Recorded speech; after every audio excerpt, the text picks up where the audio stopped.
ये वीडियो मैं सिर्फ इसलिए बना रहा हूं ताकि तुम अपनी रियलिटी समझ सको कि तुम कहां हो और तुम्हें क्या चीजें और एक्सेप्ट करके चलनी पड़ेगी। देखो, तुम्हें डराने का कोई मेरा इरादा नहीं कि भाई तुम्हें डरा दूं कि पेपर बहुत हार्ड आने वाला है तो तुम डर जाओ ताकि और तुम खराब करने लगो। ऐसा कुछ नहीं करना यार।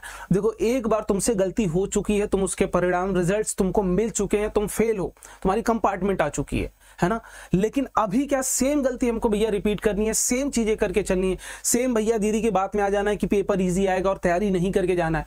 देखो, रियलिटी को समझते हुए चलेंगे। मैं दिखाऊंगा भी, समझाऊंगा भी कि पेपर का लेवल कैसा पूछा जाता है, आखिर हर साल क्या लेवल चेंज होता रहता है, सेम रहता है, कैसा लेवल होता है, सब कुछ आपको समझाऊंगा और आपको अपनी तैयारी कैसे करके रखनी है। तो मेरा नाम है कुणाल पांडे और मैं लगभग 5-6 सालों से ये सब चीजें तुम्हें पढ़ा रहा हूँ, गाइड कर रहा हूँ, समझा रहा हूँ, है ना। तो पहले सबसे पहले ये बताओ तुम्हारी किस सब्जेक्ट में कंपार्टमेंट आई है। और यार देखो, अगर तुम खुद से नहीं तैयारी कर सकते हो तो मैं तुम्हारी तैयारी कराने की जिम्मेदारी ले रहा हूं। मैं कराऊंगा तुम्हारी तैयारी, बहुत अच्छे तरीके से तुमको समझाऊंगा, पास कराऊंगा, सब कुछ कराऊंगा। लेकिन छोटा सा तुम्हें काम करना पड़ेगा कि पहला चैनल को सब्सक्राइब कर लो। साथ ही साथ जितनी भी चीजें मैं तुमको आगे आने वाली टाइम में बताते रहूंगा, बोलते रहूंगा, उन सारी चीजों को बहुत ऑनेस्टी के साथ फॉलो जरूर करते हुए चलना। देखो, अगर हम बात करें कि भैया क्या इजी आएगा पेपर या हार्ड आएगा, देखो ये कोई कह नहीं सकता कि पेपर इजी आएगा हार्ड आएगा, ठीक। लेकिन क्या हम एक एक्सपेक्ट कर सकते हैं भैया? हाँ, एक्सपेक्ट कर सकते हैं। लेकिन सबसे पहले समझते हैं कि क्या इस साल पेपर नंबर ऑफ स्टूडेंट्स ज्यादा फेल हुए हैं, कम फेल हुए हैं। देखो, सीबीएसई का क्लियर कट मोटो ये है कि हर एक बच्चा अच्छे स्कोर से पास होना चाहिए। बट अगर आप बहुत अच्छी कॉपी नहीं लिख के आओगे, बहुत सारी चीजें, इस बार तो बहुत थोड़ा सा गलत भी हो गया आपके साथ कि भैया जो कॉपी हुई थी वो थर्ड पार्टी ने इवेल्युएट करा था, थर्ड पार्टी ने चेक करा था। सीबीएसई ने तो खुद चेक भी नहीं करा था, किसी से चेक करा लिया था। तो हो सकता है देयर आर चांसेस कि बहुत सारी मिस्टेक्स हुई हैं, कुछ चेकिंग मिस्टेक्स हुई है। क्या तुम्हें लगता है कि सीबीएसई ने चेकिंग मिस्टेक करी है? तो कमेंट बॉक्स में भी बताओ मुझे। बाकी अगर तुम्हें लगता है कि सीबीएसई ने चेकिंग मिस्टेक करी है, तुमने सही लिख रखा था, तो एक प्रोसेस है तुम्हारे पास, रीवैल्यूएशन प्रोसेस। अभी स्टार्ट नहीं हुआ, 1-2 दिन में स्टार्ट हो जाएगा। आज आई थिंक 24 ऑफ मई, हाँ आज है 24 ऑफ मई, 1-2 दिन में स्टार्ट हो जाएगा। जब भी होगा मैं आपको बता दूंगा, सब्सक्राइब करके रखना चैनल को। लेकिन अगर तुम्हें लगता है कि भैया नहीं, मैं कंपार्टमेंट देना ही चाहता हूं, मुझे नहीं लगता कि मैं पास हूं, मेरे नंबर कम ही आएंगे, तो देखो एक सिंपल सी बात तुम्हें समझाता हूं कि क्या तुम ही हो जो कंपार्टमेंट का एग्जाम देने वाले या फिर भरे पड़े हैं कंपार्टमेंट के एग्जाम देने वाले बच्चे। देखो, अगर मैं पर्टिकुलरली किस क्लास के लिए बात करता हूं तो सिर्फ मैं बात कर रहा हूं, अगर क्लास 10th के लिए अगर मैं बात करूं कि क्लास 10th के लिए 12th वाले आप देख सकते हो, मैं डेटा आपको डिस्क्रिप्शन बॉक्स में दे दूंगा, वहां से भी देख सकते हो। देखो, अगर सिर्फ मैं क्लास 10th की बात करता हूं सर, तो नंबर ऑफ कैंडिडेट कितने अपीयर्ड हुए थे एग्जाम में, मैं फॉर्म फिलिंग की बात नहीं कर रहा हूं, कितने अपीयर्ड हुए थे। 2025 में हुए थे 23,71,939 बच्चे। सर 2024 में कितने हुए थे? 22,38,827। तो लगभग अगर आप देखेंगे तो 1 लाख से ज्यादा बच्चे इस बार आपके बड़े हुए हैं, 1 लाख से ज्यादा बच्चे लगभग बड़े हुए हैं, ठीक है। तो यहां अगर हम देखें सर फेल, अगर 2025 की बात करें तो सर पास ये टोटल अपीयर्ड थे। सर फेल कितने हुए हैं? सर 1,50,000 फेल हुए हैं। फेल होने का मतलब या तो उनकी कंपार्टमेंट है या तो कंप्लीटली वो फेल ही है। कंपार्टमेंट को फेल की कैटेगरी में मत रखना, मैं अभी भी बोल रहा हूं। तो या तो वो कंप्लीटली फेल हुए हैं या तो कंप्लीटली उनकी कंपार्टमेंट आई, किसी एक सब्जेक्ट में या 2 सब्जेक्ट में फेल हुए हैं। लेकिन सर कंपार्टमेंट कितने बच्चों की आई? ऐसे कौन से बच्चे? देखो 1.5 लाख बच्चे टोटल ऐसे हैं जो फेल हुए हैं, बट कंपार्टमेंट उनमें से कितने की भैया? 1,41,000, मतलब 9,000 के आसपास सिर्फ ऐसे बच्चे हैं जो कंप्लीटली ईयर बैक पाए हुए हैं, ठीक है। आप तो बहुत ज्यादा अच्छे हो कि भाई उन 9,000 में नहीं आए, एटलीस्ट आप इन 1,41,000। तो आप सोच सकते हो कि आप पर्टिकुलर जो भी क्लास 10th के बच्चे, जितने भी नंबर ऑफ स्टूडेंट्स क्या देने वाले हैं भैया, कंपार्टमेंट का एग्जाम देने वाले हैं, वो कितने हैं? टोटल 1,41,353 बच्चे होने वाले हैं। यहां देखिए सर 2024 में कितने बच्चे कंपार्टमेंट दिए थे? 1,32,000।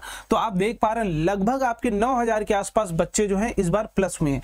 कितने सर? प्लस 9,000 बच्चे इस बार प्लस हो चुके हैं। सर कितना परसेंटेज? 0.06%। तो खासा कुछ फर्क पड़ने वाला है नहीं। तो अगर डेटा के अकॉर्डिंग बात करें तो जो रेशियो लास्ट ईयर था वही रेशियो लास्ट इस साल भी है, मतलब जो कंपार्टमेंट के बच्चों की। तो मुझे जहां तक लगता है कि पेपर का जो लेवल लास्ट ईयर था वही लेवल इस बार भी रहेगा। लेकिन अगर हम पेपर लेवल को भैया एक बार समझ लें, देख लें पेपर का लेवल कैसा आएगा पेपर, तो उसके लिए मैं अगर आपको पहले दिखा देता हूं कि भैया जो बच्चे तैयारी करना चाहते हैं, जिन बच्चों की साइंस में कंपार्टमेंट आई या फिर मैथमेटिक्स में कंपार्टमेंट आई है, तो मैं आपके लिए लेके आया हूं रिवाइवल बैच। ये आने वाले 1 महीने तुमको बहुत अच्छे से मैं समझाऊंगा, बहुत अच्छे से पढ़ाऊंगा। बस तुम्हारा काम है मुझ पे विश्वास रखना और जो जो चीजें मैं बोल रहा हूं उसको बहुत ऑनेस्टी के साथ बस फॉलो करते जाना। ईमानदारी रखोगे, 1-2 महीने में बहुत डिसेंट स्कोर अगर नहीं दिलवा दिया तो तुम कहना मुझसे। बहुत अच्छे से समझाऊंगा, पेपर के पैटर्न के अकॉर्डिंग पढ़ाऊंगा। सबसे अच्छी बात, कम समय में टू द पॉइंट चीजें हम बात कर रहे होंगे।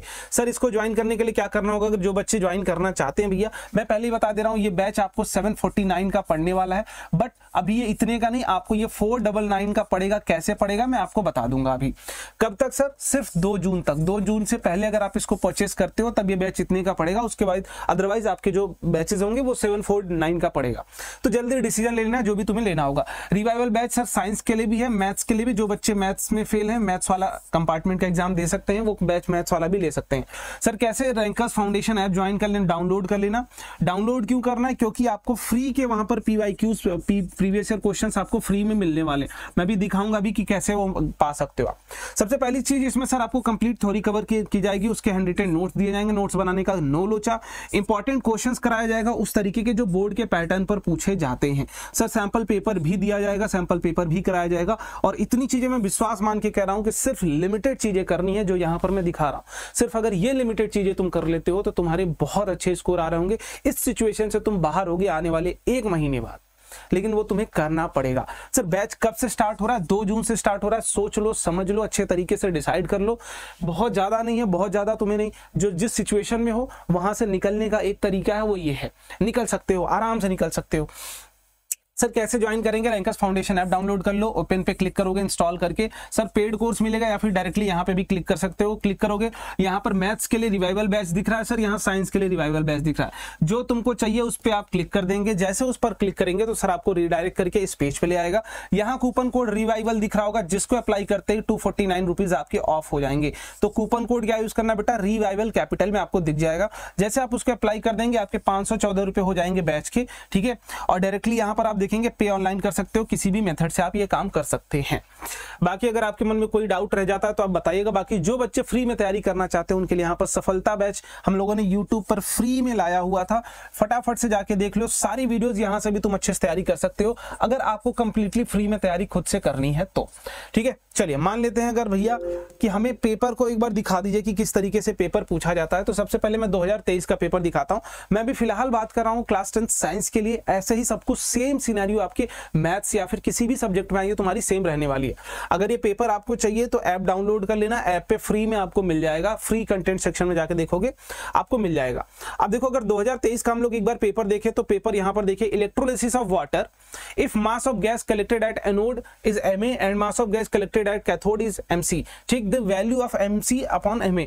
तो तुम्हें सिंपल सी बात है, जब आप ये पढ़ते हैं ना तो वाटर का डीकंपोजिशन जब पढ़ाया जाता है, इलेक्ट्रोलिसिस बताया जाता है, तो आपको बताया जाता है कि वाटर हाइड्रोजन कितना निकलेगा, ऑक्सीजन कितना निकलेगा बाय वेट, तो वो सब कुछ आपको बताया जाता है, ठीक है। तो वो उसमें बहुत ज्यादा परेशान होने वाली बात नहीं है। तो मतलब आसान आसान सवाल हम अगर ध्यान से देखेंगे तो हमको बहुत ठीक ठाक सवाल मिल रहे हैं और डायरेक्ट सवाल मिल रहे होंगे बेसिक्स के ऊपर। अब जैसे कार्बन कंपाउंड अगर आप पढ़ते होंगे तो उसमें आपको बताया जाता है कि consider the following substances, this ये दोनों आपको बताया जाता है ऑक्सीडाइजिंग एजेंट है, ऑक्सीजन ऑक्सीडाइजिंग एजेंट है। पूछा गया कौन से सर इसमें से ऑक्सीडाइजिंग एजेंट होंगे? सबसे सिंपल पहला, दूसरा और तीसरा, ये तीनों क्या है सर? हमारे ऑक्सीडाइजिंग एजेंट है। तो इस तरीके से चीजें चलती चली जाती है हमारे पास। और सवाल देखोगे तो बहुत आसान आसान सवाल पूछा गया। Which of compound is not a base, देखिए इनमें से कौन सा बेस नहीं? सर ये सॉल्ट है, बेस नहीं है। तो अगर आप ऐसे ऐसे करके सवालों को देखोगे तो आपको समझ में आएगा कि बहुत आसान आसान तरीके के सवाल आपसे पूछे गए। मैं एक बार आपको 5 नंबर वाले सवाल दिखा देता हूं। देखो 5 नंबर वाले सवाल एक बार देखिए। Ray of light in rectangular glass slab emerged in any medium emerges parallel to itself, draw level. Diagram बनाना है, 2 नंबर यहाँ आपको दिया जा रहा है। सिमिलरली ऐसे ही सवाल यहाँ पर रिफ्रैक्टिव इंडेक्स पूछा गया है सर। 5 नंबर में डेफिनेशंस के क्वेश्चंस पूछे जा रहे हैं, ठीक है। ऐसा ही कुछ पेपर आपको 2023 का पूरा ही मिला था। 2024 के लिए अगर मैं बात करता हूं तो 2024 का अगर साइंस का पेपर मैं आपको दिखाता हूं तो एक बार इस लेवल को भी अच्छे तरीके से समझ लीजिए कि सर 2024 में किस तरीके का सवाल पूछा गया था, ठीक है। यहाँ देखो पहला सवाल क्या है भैया, कॉम्बिनेशन रिएक्शन क्या है? बच्चा कर सकता है इस सवाल को, कॉम्बिनेशन रिएक्शन क्या है? 1 नंबर यहाँ से फिक्स। तो हमें सिर्फ अपनी कैलकुलेशन बेस्ड पढ़ाई करनी है ना। देखो यहाँ पर पूछा गया, क्या पूछा गया है कि टर्मरिक सॉल्यूशन किसी कलर लिक्विड पे डाल रहे हैं तो वो रेड हो जा रहा है, कैसा होगा सर? बेस होगा वो। बेसिक तो इनमें से बेस खोज लेना, कौन सा बेस है sir? Acid present in metal string कौन सी होती है सर? ये आपको पता चल जाएगा, ठीक। मतलब आसान आसान सवाल ही पूछे गए, यहाँ पर बेसिक सा सवाल पूछा गया इस तरीके से। तो सारे सवाल देखो ये भी direct preparation of baking soda के लिए यहाँ पर देखेंगे तो sir oxidizing agent, reducing agent, सबसे आसान सवाल जो इस चैप्टर का बन सकता है वो यहाँ पर दिया गया है। और अगर आप आगे देखेंगे, आगे जाके 5 नंबर में अगर आप ध्यान से देखेंगे, 5 नंबर के सवालों को देखेंगे तो सर 5 नंबर के सवाल भी आपको जिस तरीके से पूछे गए वो सारे लगभग ईजियर कैटेगरी में ही रखे गए हैं। मुझे तो पर्सनली ऐसा कोई सवाल नहीं लग रहा जो बहुत ज्यादा हार्ड पूछा गया था। हाँ, लेकिन आपकी बेसिक्स अच्छी होना चाहिए, आपकी प्रैक्टिस अच्छी होनी चाहिए। अगर वो अच्छी नहीं है देन आप फंस जाओगे, नो डाउट फंस जाओगे मामला लेके। तो भैया अगर हम लेवल की बात करें कि इस बार का पेपर का लेवल कैसा रहने वाला है, तो देखो अगर मैं सबसे पहले बात करता हूं 2023 के लिए, ठीक, फिर मैं बात करता हूं सर 2024 के लिए, फिर मैं लास्ट में बात करूंगा 2025 के लिए।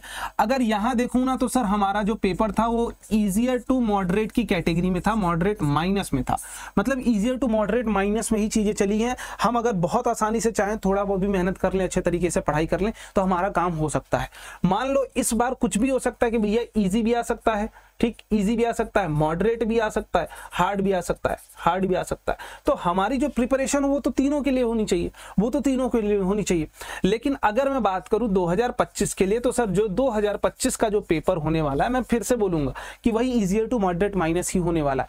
हो सकता है किसी एक एक्सेप्शनल केस में ये भी हो जाए, तो इसके लिए भी आपको खुद को प्रिपेयर करना है। प्रिपेयर करने का तरीका मैंने आपको बता दिया। रिवाइवल बैच तुम अगर ज्वाइन कर लेते हो तो लिटरली पेपर इनमें से कैसा भी आए तुम्हारे लिए सब कुछ मैं अच्छे तरीके से करा दूंगा, बस वही तुम्हें जाके वहां पे कर देना है। बट होप करते हैं कि तो जो 2025 का जो पेपर आएगा वो इजियर टू मॉडरेट आएगा। क्यों? क्योंकि सर बाई डेटा अगर देखें तो जितने बच्चे 2024 में थे लगभग उतने ही बच्चे, बाई परसेंटेज अगर देखेंगे तो उतने ही बच्चे 2025 में भी है। तो सीबीएसई खुद चाहता है कि आप पास हो, लेकिन आप पढ़ोगे ही नहीं तो भाई पास करना नामुमकिन है। तो पढ़ाई करो, अच्छे तरीके से चीजों को समझो। बाकी अगर तुम्हारे मन में और कोई सवाल रह जाता है तो let me know in the comment box. लेकिन मोटिवेटेड रहना है, पढ़ाई करते रहनी है, छोड़ना नहीं है और अच्छे तरीके से इस कंपार्टमेंट जोन से 1 महीने बाद हमको जरूर निकल जाना है। Wish you all the best. मिलते हैं अगले वीडियो में। बाय बाय, जय हिंद।